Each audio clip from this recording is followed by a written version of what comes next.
Hello Juliet and welcome to Swim Therapy. It's the 19th of October 2024 and today we had a look at butterfly. Now before we do, I think freestyle's looking better. Definitely a better direction on your pull. What I want you to do is start using your pull to pull the hips further forward. So start connecting those two skills together a little bit. And when you breathe, we will look at breathe and pull a bit more. I want you to reach to the roof. So almost like you're sticking really high up when you breathe. And I think that'll just help get control over that arm. Now into the fly. Undulation is going to be the main focus today. So at the minute the body stays quite flat. So when hands enter, the hips are lower than the head. Which means the arms have to work much harder. Okay. We're also going to take a look at some breathing. Just because I think if we can make the breathing a little bit lower, it's going to be easier to maintain our undulation. Okay. So starting off, arms by your side, we're doing press kick and second kick. Now press kick is when you press head and chest forwards and downwards whilst kicking, and that's going to be your first kick. And then second kick is when we're up on the top of the water keeping the head still. And that movement you see in your body now is undulation. That gives us the most power in fly because it gives us really big kicks. And it's almost like the engine of the stroke, whereas arms are like the wheels gripping on, as we mentioned today. Now, going into some single arm, we're working on the placement of these two kicks. You can see press kick goes at the front, second kick goes at the back. Now, in the future, we'll look a little bit at keeping this arm slightly higher when you press, but for today, it's just getting that undulation and that rhythm in the stroke. Good thing is, going into full stroke, it's fairly similar, just with two arms. When you watch this now, head and chest is pressing, hips are lifting up, and we've got two really big, powerful kicks.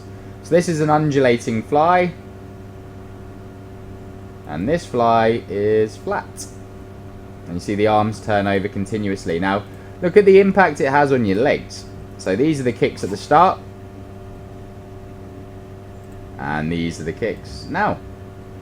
Really big, really powerful, hips lifting up. So great job on that, okay, and that's your main priority today. We then did something to help it, which was the breathing, right? So you're going to be holding pull buoy with two hands, doing a couple seconds of fly kick. You then grab a breath and tuck the head back in as quick as you can. When you come up to breathe, you only really want to see the water immediately in front of you. You then tuck in. Now remember to breathe out, okay? So when you're not coming up to breathe, you're exhaling under the water to let some of the air out before we get that air in. Now, going into full stroke, and this is the same on single arm as well, you want to come up to breathe as soon as you see your hands.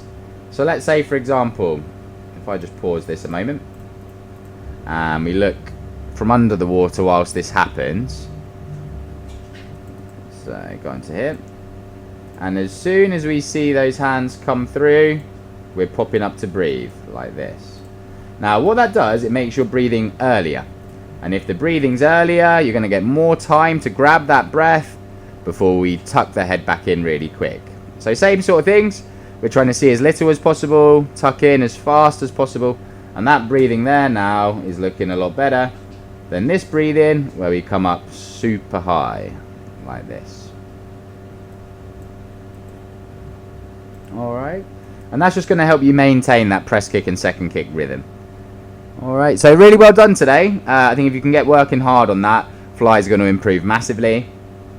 And as we said, particularly with fly, don't always base it on effort. Try and stay relaxed, use your rhythm to do the work for you.